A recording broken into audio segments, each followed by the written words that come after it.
नमस्कार दोस्तों, आप क्राइम तक देख रहे हैं। बात करते हैं गोवा मर्डर केस की। इस मामले में रोजाना नए नए खुलासे हैं। गोपाल जी, हमने कल डिस्कस किया था कैसे ड्राइवर ने बताया कि वो रात में होटल में पहुंचा और वहां से महिला को पिक किया, यानी आरोपी सूचना सेठ को, और उसके बाद कैसे कैसे कर्नाटक पहुंचा और अरेस्ट हुआ।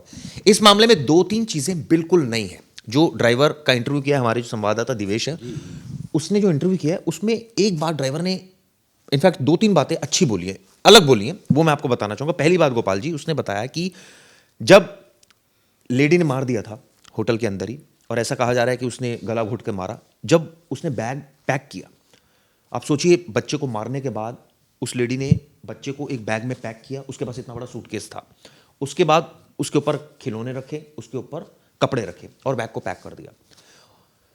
उसने ड्राइवर से कहा कि ये मेरा बैग उठा लो। सबसे पहली बात तो ये कि ये मतलब ऐसा कौन करता है कि बैग उठा लो? भाई, अगर आपको लग रहा है कि इसमें कुछ गड़बड़ है तो आप खुद ही उठाओगे बैग। नहीं, लेकिन उसने इसी बात को छुपाने के लिए कि हम कहीं गड़बड़ नहीं है, तो बैग नॉर्मली होता है कि जब आप कैब से कहीं जा रहे होते तो ड्राइवर से आप एक हेल्प के तौर पे कह देते कि भाई बैग उठा के रख लो, और वो कर भी देता है। ऐसा ऐसा इसमें कोई अनयूजुअल चीज़ नहीं है, और उसने बिल्कुल अनयूजुअल ना होने के लिए ही ये सारी चीज़ें की। यानी वो इस साजिश उसको थी कहीं ना कहीं उसके मन में कि भाई अगर मैं ऐसा कहूंगी तो किसी को शक नहीं होगा। हाँ बिल्कुल, उसको बहुत सी चीज़ें हैं। अब इसमें जो आज का जो नए डेवलपमेंट है उसमें बहुत सी चीज़ें रिवील होकर सामने आई हैं। उसी बैग में एक लेटर मिला। लेटर पर भी आऊंगा गोपाल जी। इससे पहले अपने दर्शकों को बताऊं फिर क्या हुआ। जब उसने बैग उठाया, इनोवा में रखा, तो ड्राइवर का कहना है मुझे बैग बड़ा भारी सा लग रहा था, और नेचुरल लगेगा भाई, अगर 4-5 साल के बच्चे का वेट भी अगर माना जाए तो करीबन 20-25 किलो होता है। ऐसे में उसने पूछा मैडम इसमें क्या है? वो चुप रही। उसने कहा मेरा सामान है। इसने कहा मैडम इसमें लिकर तो नहीं है, शराब की बोतलें तो नहीं है? क्योंकि ऐसे में टूर पर जब भी कभी भी जाते हैं इस तरह के टूर पर, तो यूजुअली ड्राइवर से पूछते हैं। क्यों? क्योंकि उनको बहुत लंबा ट्रैवल करना होता है गोपाल जी, कई बार होता है पकड़ भी सकते हैं। तो उसने पूछा शराब की बोतलें तो नहीं, उसने मना कर दिया। उसके बाद ये उसने सामान रख दिया। अब आप बता रहे थे लेटर वाली बात। हाँ, उसमें उसी में एक लेटर मिला पुलिस को, और पहले बैग के अंदर जो कि टिश्यू पेपर पर एक नोट की तरह लिखा हुआ था, और उसमें उसने एक ही लाइन लिखी है बेसिकली, जिसमें कहा है कि कोर्ट ने जो पति के फेवर में जो ऑर्डर दिया है वो उसको बर्दाश्त नहीं हो रहा। यानी उस एक लाइन में उसने कत्ल की पूरी कहानी और उसके पीछे का मकसद सब कुछ लिख दिया। अब ये लेटर जो है वो पुलिस के पास है। पुलिस इसकी फॉरेंसिक जांच करवा रही है, उसकी राइटिंग का मैच करवाने की कोशिश कर रही है ताकि उसको एविडेंस के तौर पे रखा जा सके। एक बात, इसके अलावा एक जो दूसरा इसमें सबसे बड़ा खुलासा सामने आया है वो ये आया है कि जो सूचना है और उसका हस्बैंड के बीच में क्लैश तो है ही है, लेकिन इन लोगों के बीच में 6 तारीख को मैसेज पर बात हुई है। अच्छा। दोनों के बीच में 6 तारीख को, क्योंकि कोर्ट का ऑर्डर पहले आ गया, तो 7 तारीख को संडे था। 7 तारीख को एक तरह से वेंकट रमन को अपने बेटे से मिलना था। उसके लिए उसने परमिशन के तौर पर अपनी पत्नी से पूछा, यानी सूचना से पूछा कि वो कब और किस वक्त और कहाँ पर आ सकता है अपने बेटे से मिलने के लिए। दिन भर उसको मिलना है। तो सूचना ने उस दिन कोई जवाब नहीं दिया। उस वक्त कोई जवाब नहीं दिया, और वो बंदा वो इंतज़ार करता रहा कि शायद जवाब आ जाएगा, मैं मिलने चला जाऊंगा। अगले रोज 6 तारीख को ही ये सूचना जो थी अपने बेटे को लेकर गोवा आ गई, और गोवा से इसने मैसेज किया कि तुम संडे को जिस वक्त भी चाहो उस वक्त आ सकते हो, हमको टाइम बता देना, जगह बता देना, मैं आ जाऊंगी बेटे को लेकर। वो बंदे ने अपना मैसेज वापस टाइप किया और बताया कि इस पर्टिकुलर जगह पर बेंगलोर में आ जाओ, हम मिल लेंगे।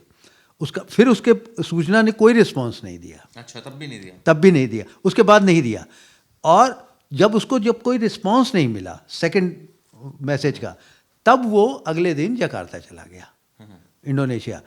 इसने ये जानबूझकर गोवा से मैसेज किया था कि ताकि वो अपने पति को परेशान कर सके, या क्योंकि वो दूर है तो शायद हो सकता है उसका पति कहे अच्छा तुम गोवा ही हो, चलो फिर कभी मिल लेंगे, अगले वीक मिल लेंगे। नहीं, बेसिकली क्या था कि उसका पति केरल में उसका बिजनेस है, लेकिन बेंगलोर उस समय किसी बिजनेस के सिलसिले में वो बेंगलोर में था।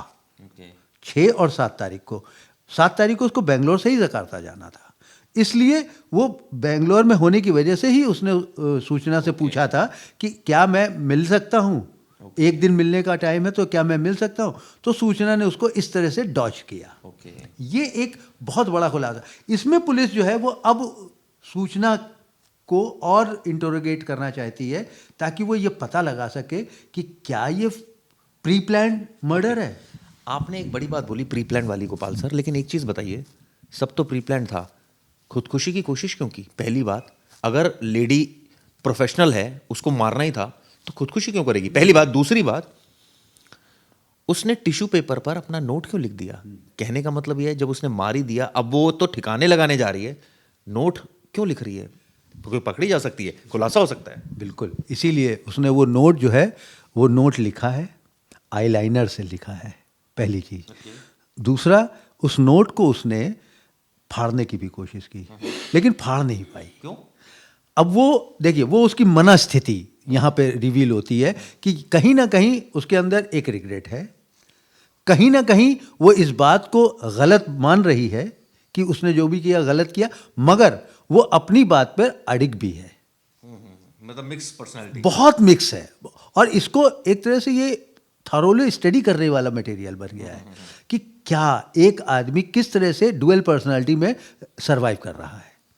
यानी ये कहा जा सकता है कि 6 तारीख से लेकर 7 तारीख जब तक मर्डर हुआ, कई बार उसकी मनोदशा बदली, मारूं नहीं मारूं, मारूं नहीं मारूं, मार दिया, ओ मार दिया, अब मैं जी नहीं पाऊंगी, मैंने अपने बच्चे को मार दिया, खुदकुशी की कोशिश, लेकिन अपने आप को मार नहीं पाई। उसके बाद एक लेटर भी लिख दिया कि ताकि लोगों को पता चल जाए कि भाई मारने वाली तो तू ही है, लेकिन मारने के पीछे का मकसद क्या है? मकसद क्या है? हाँ। ठीक है भाई, चिराग जो जी- चोर होता है, जो चोर होता है गोपाल सर, वो मकसद थोड़ी लिखेगा। वो तो अगर वो ठिकाने लगाने जा रही थी तो उसको क्या जरूरत थी सब लिखने की? लेकिन वो यहाँ पर शायद मेरा अपना जो मानना है वो ये है कि वो चोर वाला जो थ्योरी है वो इसके ऊपर लागू नहीं होती है। ये सब कुछ इसके दिमाग में तेजी से बदलते हुए रिएक्शंस हैं जिसकी वजह से वो ये सब कर रही है। लेकिन जैसे जो पता चला है आज लेटेस्ट कि वो होटल गोवा का 6 तारीख से लेकर 10 जनवरी तक बुक था। ठीक है। 7 जनवरी की रात यानी 8 जनवरी से पहले उसने अचानक होटल के रिसेप्शन में बताया कि मुझे ऑल ऑफ सडन बेंगलोर जाना है क्योंकि कोई इम्पोर्टेंट काम आ गया है। यानी वहाँ पे वो भागने के लिए उसने प्लान किया। दूसरा जो पता चला है कि वो गोवा लगातार आती थी। ठीक है। तो गोवा से वो वाकिफ नहीं थी ऐसा नहीं कहा जा सकता, यानी गोवा के बारे में उसको जानकारी थी अच्छी तरह से।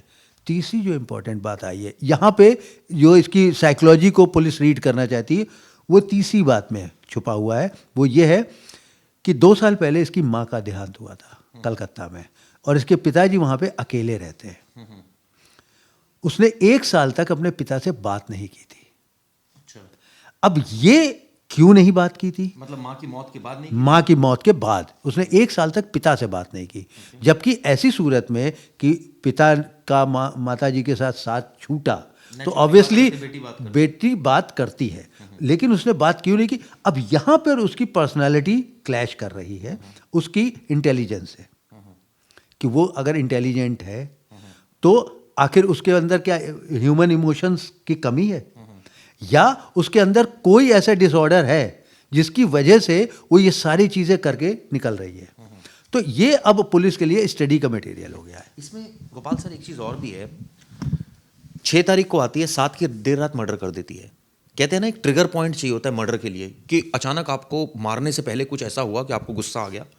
क्या अपने बेटे को मारने से पहले कोई ऐसे मैसेज पर उसकी पति से बात हुई? ऐसा क्या हो गया कि उसने उसी दिन नहीं ठान लिया कि अब मारूंगी? भाई कोर्ट का ऑर्डर तो संडे को वो दिखाना था, वो बात ठीक है, और उसने जवाब भी नहीं दिया था आपकी जानकारी के अकॉर्डिंग। तो जब जवाब ही नहीं दिया, वो इतनी दूर आ गई साजिश के तहत कि भाई पति वहाँ पहुँच ही ना पाए, वो बहाना लगा दे कि चलो ठीक है फिर अगले हफ्ते मिल लेंगे। एक लेडी ने उस समय क्या कुछ ऐसा ट्रिगर पॉइंट कहते हैं ना मर्डर में रहा, क्या कुछ ऐसा रहा? एग्जैक्टली तो नहीं कहा जा सकता कि ये एग्जैक्टली कोई ट्रिगर पॉइंट सामने आया, मगर 2 बातें रिवील हुई हैं, अंदर से बाहर आई हैं।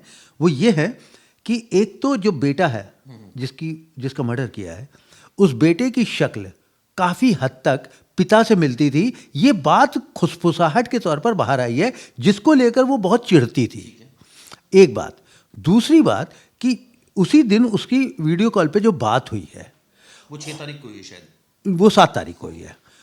वो ऐसे में हो सकता है कि वो वीडियो कॉल और उससे पहले के जो मैसेजेस है।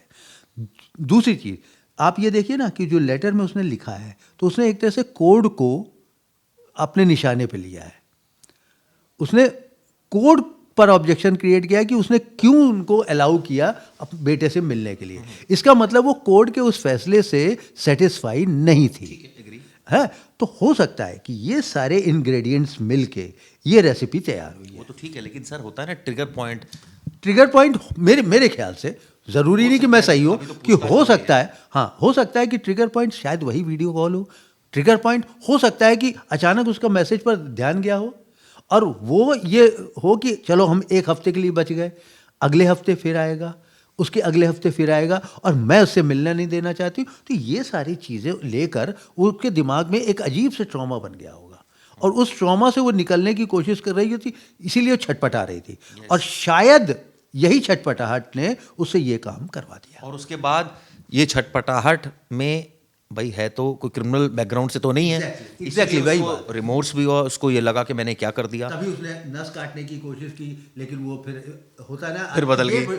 ये हिम्मत बहुत बड़ी हिम्मत होती है आदमी की जब आत्महत्या करता है। नहीं, उसके बाद वो डर गई कि नहीं भाई, डर गई। उसके बाद अपने लिए डर गई। उसके बाद बच्चे को पैक भी कर दिया। हाँ, ये बहुत बड़ा point है कि बच्चे को जिस तरह से पैक किया, जिस तरह से उसको छुपा कर पैक किया।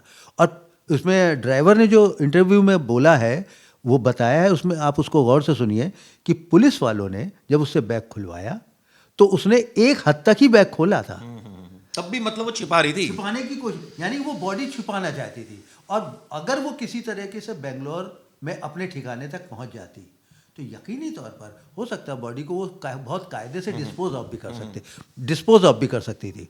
तो मतलब ये खुशकिस्मती कही जाएगी पुलिस वालों की कि उन्होंने बीच रास्ते में ही उसको पकड़ लिया। यानी कि ये कहा जाए गोपाल सर कि एक टाइम ऐसा आया, मतलब मिक्स पर्सनैलिटी देखिए, मारना, फिर अपने गिल्ट में आना, फिर गिल्ट को छोड़ देना, फिर उसकी बॉडी को पैक कर देना, और फिर ड्राइवर को कहना कि बैग उठा, बिल्कुल बैग उठा के रखना, उसके बाद चुपचाप शांति से जाना पूरे रास्ते। उसके बाद जब पुलिस तक मामला पहुंचा तो पुलिस वालों ने कहा बैग खोलो, उसने बैग खोला, और तब भी छिपा रही है, ऊपर कपड़े दिख रहे हैं, खिलौने दिख रहे हैं। हाँ। पुलिस वाले ने कहा और खोलो, वो शांत हो गई। फिर पुलिस वालों ने हटाया तो देखा लाश थी। कहने का मतलब ये है, एक तरफ आपने मार दिया, एक तरफ आपको रिग्रेट है, और दूसरी तरफ आप बचने का भी वो सब कर रहे हैं। यानी कि सब कुछ चल रहा है आपके दिमाग में। देखिए, वो जैसा कि उसकी जो क्वालिफिकेशन है, जो उसकी पढ़ाई लिखाई है, जो उसका इंटेलिजेंस है, उसके हिसाब से ये देखा जा सकता है, कहा जा सकता है कि वो अब अपने दिमाग का इस्तेमाल करना चाहती है। लेकिन एक गड़बड़ हुई है उससे, बहुत गड़बड़ियाँ हुई हैं, एक नहीं कई गड़बड़ियाँ हुई हैं। हत्या तो खैर सबसे बड़ी, उसने गलत काम किया। जब पहली बार फोन ड्राइवर के पास आया और वो कन्नड़ से कोंकणी में बात करने लगा, और उसके बाद पुलिस वाले ने कहा मेरी महिला से बात कराओ। हाँ। और उसने बात करी, उसके बाद भी वो नहीं चाहती। उसको क्या लगा होगा कि भाई मैं फंस सकती हूँ, पुलिस को पता चल गया है, पुलिस मुझे ट्रैक कर सकती है, ये ड्राइवर उसी का एक आदमी है समझ लो, वो एक उसका एक दूसरी पुलिस बैठी हुई है गाड़ी में। शायद चिराग, मैं जहाँ तक मैं समझ पा रहा हूँ कि यहाँ पर वो थोड़ा सा गफलत में रही। वो ये इस गफलत में रही कि पुलिस वाले ने हमसे इंक्वायर तो कर लिया, लेकिन अभी जब तक वो इन सारी चीज़ों को वेरीफाई करेगी तब तक मैं अपने ठिकाने पर पहुंच जाऊंगी। उसके बाद मैं डॉज देने के लिए पूरी तरह से तैयार हूँ, क्योंकि बॉडी तो उसके पास है। और कत्ल के केस में बॉडी और आलाए कत्ल यानी वेपन वो बहुत इंपॉर्टेंट होता है। वो इस तरह के जो दो सबूत हैं ये सबसे ज़्यादा ज़रूरी है, और वो दोनों चीज़ें उसके पास हैं। तो ऐसे में पुलिस को डॉच देना और इन सारी चीज़ों की थ्योरी, नई तरह की थ्योरी डेवलप करना, उसके पास फिर टाइम हो जाता है। ये भी साफ हुआ है कि बच्चे की डेथ कितने बजे हुई, कितने बजे मार दिया था, और उसके बाद उसके दिमाग में क्या क्या रहा, कैसे उसने पैक करने का ही सोचा, उसने होटल के अंदर उस कमरे के अंदर बॉडी को छोड़ने का क्यों नहीं सोचा। जो पोस्टमार्टम रिपोर्ट आई है उसके हिसाब से जिस वक्त पोस्टमार्टम हुआ है उससे ठीक 36 घंटे पहले बच्चे की मौत हुई है। तो ऑब्वियसली जब जितने बजे पोस्टमार्टम कंप्लीट हुआ होगा, मंडे को या ट्यूसडे को हुआ है। हाँ ट्यूसडे को होता, वो 36 घंटे पहले, यानी पोस्टमार्टम से 36 घंटे पहले। अराउंड कितना समय तो रहा होगा? अराउंड वही निकल के आ रहा है कि रात के 10 या 11 बजे के आसपास उसने मार दिया। यानी 3 घंटे वो शव के साथ बैठी रही और उसने ये सोचा कि अब कैसे ठिकाने लगाऊं, कैसे।